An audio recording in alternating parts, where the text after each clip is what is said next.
স্বরচিত লেখা সবুজ পাঠ করে শোনাচ্ছে।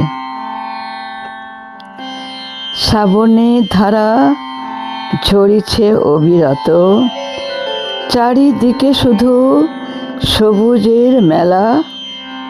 এসো এসো সবে সবুজের রঙে মনকে রাঙিয়ে নিতে। মনটা সবুজ হলে যে দূরত্ব তৈরি হয়েছে আজ মানুষে মানুষে, সব যাবে দূরে চলে। সবুজের ঘন বনে বনবিথি চলে হেলে দুলে, মন যে চায় সবুজ হতে, সেই ছোট্টবেলায় আবার ফিরে যেতে। কিন্তু সবুজের তো কোনো বয়স হয় না, তাহলে শুধু ছোটবেলায় কেন হবে?